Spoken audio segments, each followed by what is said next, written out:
multinationaux sont constitués de 205 et 309. Un succès expliqué par le prix des voitures. À venir maintenant Jean-Joseph Simon. On a beaucoup de clients qui courent sur nos voitures parce qu'on fait des voitures pour les jeunes, pas chères et sportives. Et c'est comme ça qu'on arrive à avoir 50% des plateaux. Pour entretenir ce foyer de jeunes qui courent, il nous faut quelques locomotives. Les locomotives, on les met nous-mêmes à travers notre réseau des concessionnaires. Et c'est les concessionnaires qui attirent, je dirais, qui sont les leaders dans le championnat de France des rallyes. Tout ça, ça entraîne tout un tas de jeunes qui courent sur des Peugeot. La théorie appliquée par l'exemple avec le champion de Martinique Simon Jean-Joseph, 12e au général sur l'ancienne 309 de François Delecourt. Au départ de la 4e spéciale, deuxième passage à Morillon, Béguin prend le scratch. Avec un temps supérieur à la matinée, 3 secondes viennent s'ajouter au chronomètre. Loubet, à 6 secondes dans Morillon, va ouvrir en grand dans Jouplane, numéro 2, et enlève son premier scratch, 3 secondes devant Béguin, mais rien n'est remis en cause.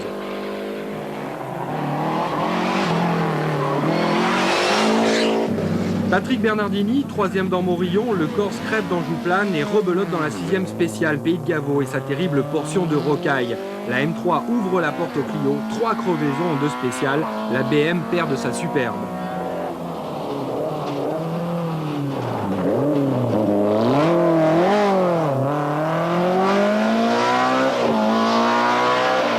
Les Clio, parlons-en. Ragnotti et ses 200 chevaux sont 4e dans Morillon. Jeannot a mangé du lion puisqu'il réalise encore le 4e temps dans Jouplane, juste derrière un Baroni pour un temps retrouvé. Mais surtout, Ragnotti prend le premier accessible de Pays de Gaveau à 10 secondes du premier seulement. Superbe. Et voici le grand tournant du rallye. Après 9 km 56 dans Pays de Gaveau, Loubet reprend 27 secondes à Béguin. Que se passe-t-il ?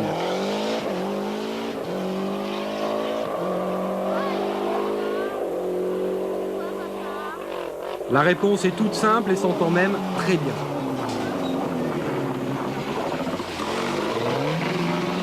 L'auto de Béguin est malade, elle tourne sur 3 cylindres. Petit à petit, les problèmes se maîtrisent, mais pour ça, il faut du temps, c'est normal, il faut travailler. C'est une voiture qui a une très bonne base. Et bon, c'est sûr que petit à petit, on arrive à l'améliorer. Récupéré par l'assistance Ford, Béguin se permet de remporter une 5e spéciale, le Corbier, 7 km 94, 4 secondes devant Loubet. Loubet 2e, mais au classement général, les deux rois de l'asphalte sont ex aequo. Les spectateurs attendaient du suspense, ils sont servis. Odeur d'essence dans la Clio, mais Bugalski signe le 6e temps dans Jouplane et le 3e dans Pays de Gaveau. Pour Renault, le rêve devient réalité, avec Bug ou Ragnotti, la 3e place au général est grande ouverte.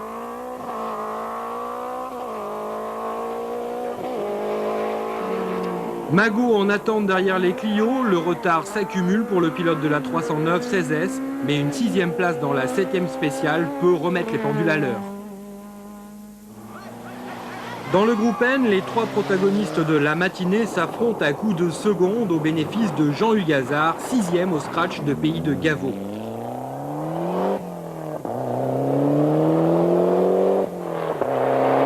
Michel Deleuze paraît quelque peu distancé dans les 4 spéciales, 13 secondes derrière Hazard.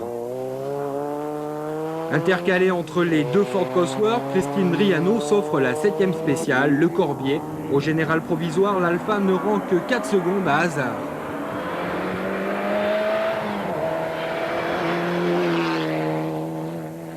Entre Laurent Poggi et Sylvain Polo, une similitude, la cylindrée de leur AX, mais surtout la domination de la classe 7 du groupe A. Petite cylindrée, en montagne, les Citroën ont du mal à rester dans les 15 premiers du scratch. Satisfaction tout de même, les 2 premières positions de la classe sont occupées par la marque au chevron. Reste 3 spéciales à courir et le rallye atteindra la mi-course.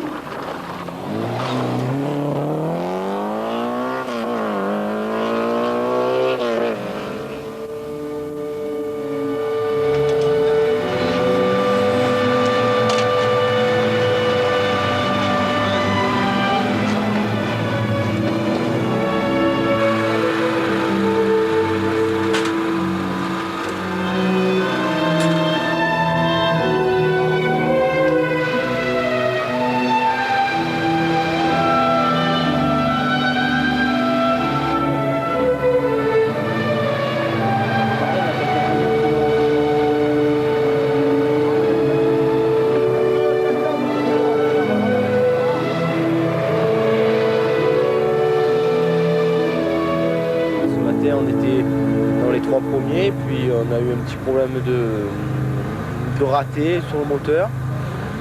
Puis soudain, dans le deuxième spécial, au bout de 4-5 km, il y a le turbo qui a lâché. Alors c'est 6 minutes, plus les mécanos ont fait des prouesses pour tout changer. Bon, ça a été vraiment du rapide.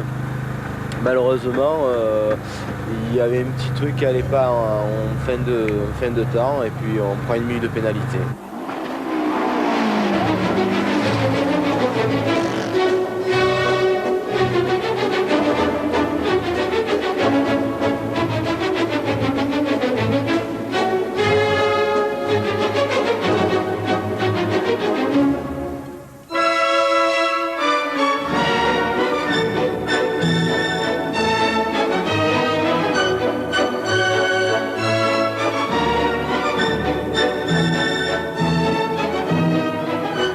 Loubet prend la tête du rallye Mont-Blanc à l'issue de l'étape nocturne, 1 minute 09 devant Béguin. Quant à Christine Driano, première du groupe N, elle ne paraîtra plus devant nos caméras. La première spéciale de samedi matin, une sortie de route très spectaculaire. Christine et Marie-Christine s'en tirent avec chacune une entorse cervicale. 36e au scratch et 9e dans la classe, Pierre Périllat ne s'est pas inscrit au 43e Mont-Blanc pour gagner, c'est évident. Sur les 113 du départ, la première étape ne conserve que 78 équipages, pour la plupart des privés à court de pièces détachées. Masochisme ou passion énorme, les rallyes sont souvent animés par des pilotes anonymes qui raclent les fonds de tiroir. Les sponsors, ça devient très dur. Il faudrait avoir beaucoup de temps également. Donc c'est surtout des aides au niveau de personnes qu'on connaît ou quoi que ce soit, donc qui nous aident un peu.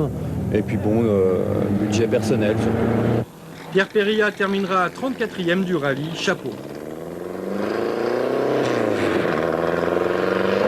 La voie royale est tracée pour Loubet. Après la liaison jusqu'aux gorges de l'Arly, la Lancia signe 3 scratchs en 3 spéciales. Méru, l'Île-la-Poya et ici Fort-du-Mont. Fort-du-Mont, 18 km et un ex-aequo pour Loubet en la personne de Philippe Bugalski. Malgré son manque de puissance, Bug attaque. La 2e place du général est à sa portée. Et pour cause, la Sierra de Béguin fume et crache noir. Pendant une assistance, les mécanos ont déculassé la Ford. Une première en rallye, mais un piston est touché. Il reste 7 spéciales.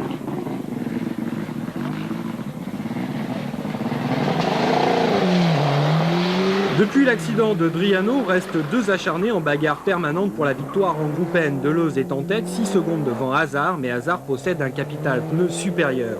Et voici le héros de Bizane, 25 km 98, dont une bonne moitié de descente vertigineuse. 2 fois le rallye emprunte la spéciale et 2 fois Bernardini signe le scratch, devant un Béguin de retour, les lois de la mécanique sont impénétrables, et devant un Loubet en manque de grippe. Bernardini, empereur de Bizane, pour un Corse la moindre des choses. En signant le 2e temps, Béguin éloigne Bugalski en accroissant même son avance. Pour Bernard, le championnat est en jeu. Une 2e place lui permettrait de sauver les meubles. Pour accéder à la 5e place, Magot doit appuyer fort. Seulement 3 secondes de distance de Mourgue, alors à fond les manettes. Magot signe le 2e temps, ex-aequo avec Béguin, 4e dans Bizane. Bugalski continue sur sa lancée, accroché au podium. Petit bug, ne risque pas de lâcher. 5e temps dans Bizane, à 25 secondes de Bernardini, Yves Loubet assure aussi son leadership. Mais les problèmes d'adhérence continuent et le pilote de la Lancia doit s'arracher pour rester au contact. 7e dans Bizane, Ragnotti assure le spectacle, un style rappelant un certain François Delecourt. Merci pour le public. 8e temps dans la spéciale, Deleuze reprend du champ en tête du groupe N. Pendant que Baroni abandonne, Hazard conteste toujours Deleuze. Les 3 prochaines spéciales seront déterminantes. Dernier équipage féminin, Jacquet Poetos ont désormais la voie libre. 12e temps dans Bizane, le pari est gagné. Un retour au rallye qui fait plaisir à voir. Jacquet peut soulager l'accélérateur. La place est acquise. Dernier regroupement, Sérénité. Loubet devrait succéder à Sabi au palmarès du Mont-Blanc. Béguin, 2e du rallye, se mettrait relativement à l'abri du Corse pour le championnat. Yves, dernière ligne droite de ce rallye cet après-midi, ça se passe plutôt bien? Oui, pour le moment, oui, mais il y a encore une ligne droite et elle n'est pas toute droite puisqu'il y a Haute-Luce, Fort-du-Mont, Bizane, ça c'est 3 sacrés morceaux, des grandes classiques qu'il faut passer et ça se passe jamais facilement. Et c'est une drôle de ligne droite. Comment avez-vous fait pour revenir aussi fort sur Béguin et puis pour le passer hier? Non, il faut remettre les choses à leur place. Béguin a eu beaucoup de problèmes hier. Et bon, c'est vrai qu'on a eu Pays de Gavot pour nous parce qu'on a réussi 2 super temps dans Pays de Gavot. Mais si Béguin n'avait pas eu ces problèmes, je crois qu'on serait encore en lutte maximum en ce moment. Deuxième passage dans Haute-Luce, Loubet s'élance le premier mais terminera second à 5 secondes. Derrière Bernard Béguin qui s'exclame « J'ai dû voir passer Bernadette Soubirous ». Même avec un piston malade, la Ford a du coffre étonnant. La preuve dans Fort-du-Mont, le Grenoblois signe un nouveau scratch dans un style ébouriffant. Bernardini poursuit son excellent retour, deuxième à 8 secondes de Béguin. Et puis en voici un qui va faire mal en championnat du monde, 100 chevaux de moins que la BM et seulement 3 secondes d'écart, Bugalski confirme. 24 secondes derrière Béguin, Yves Loubet, toujours en tête du général. Toujours dans les 5 premiers, Jean Ragnotti, la Clio roule aussi très bien sur 3 roues.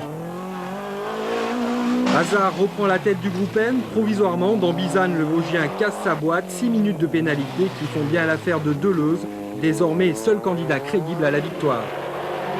Pendant que Laurence Jacquet revient vers Morzine par Jouplane et Jouverte pour une 9e place scratch et une victoire chez les dames, a signalé la casse moteur de Magot dans Fort-du-Mont. Adieu la 5e place, 8e et premier du groupe A classe 7, Sylvain Polo sur AX. Michel Deleuze quasiment démuni de sponsors et pour une première sortie en championnat, il gagne le groupe N, superbe. 6e, Jean-François Mourgue en but à trop de problèmes pour mieux figurer en groupe A. Mourgue précédé par un Bernardini bien décidé à reprendre sa place en rallye, rendez-vous à l'Antibes avec un sponsor savoyard. 4e place pour Jean Ragnotti, 58 secondes derrière son coéquipier. Jeannot a connu des problèmes de boîte, mais Paris gagné.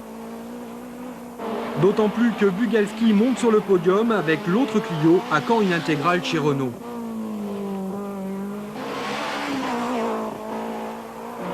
Béguin a réussi à emmener la Ford jusqu'au bout en signant de superbes scratchs. Au championnat, Béguin garde 15 points d'avance et à l'Antibes, il sera équipé d'une auto neuve. Attention. Deuxième victoire consécutive pour Loubet, en beauté et en suspense sur la dernière évolution des Delta. Il se murmure déjà que Bruno Sabi fera re-signer le Corse pour 92, de quoi émouvoir même un caméraman. Voilà, bravo pour cette équipe de Grenoble Sport Auto qui fait courir cette Lancia. Mon équipe est super motivée, elle a travaillé comme c'est pas possible. J'ai une voiture fantastique, j'ai vraiment le top du top de ce qu'on peut trouver en Lancia sur l'asphalte. C'est difficile de trouver mieux. Et toute l'équipe s'est défoncée parce que vous savez, pour continuer à la faire évoluer, il faut vraiment travailler parce qu'on est vraiment au bout. Et on réussit à la faire évoluer. En tout cas, eux, ils y arrivent. Et ça porte presque qu'il amènerait un bout de bras pour la faire gagner, cette voiture. Mais je suis hyper heureux. Tout a bien fonctionné. Au niveau du championnat de France, Bernard Béguin, Jean-Marc André. Mon équipe de mécaniciens était extraordinaire et là ils ont vraiment porté la voiture au bout parce que ce matin ils m'ont changé la culasse en 25 minutes, ce qui est tout à fait exceptionnel et ce qui nous a permis de terminer la journée, mais on a eu plein d'autres soucis aussi. Je crois qu'on les a accumulés dans ce rallye et j'espère qu'on les a accumulés pour le reste de la saison. La voiture, on a pratiquement pas eu de problème. Moi je cours avec mon beau-frère qui m'aide financièrement et on s'est débrouillé avec les moyens du bord. On ne peut pas dire qu'on a fait ça avec un budget faramineux. On peut chiffrer ce budget De l'ordre de 25 000 francs quoi, en gros. Est-ce que là déjà la suite se profile? Parce que quand on gagne comme ça une victoire en haine, on a sûrement envie cette fois-ci de trouver de gros sous et de... Ah ben l'envie, il y a longtemps qu'on l'a. Le problème c'est de concrétiser quoi. Et j'espère que cette victoire nous aidera à trouver un peu plus d'argent.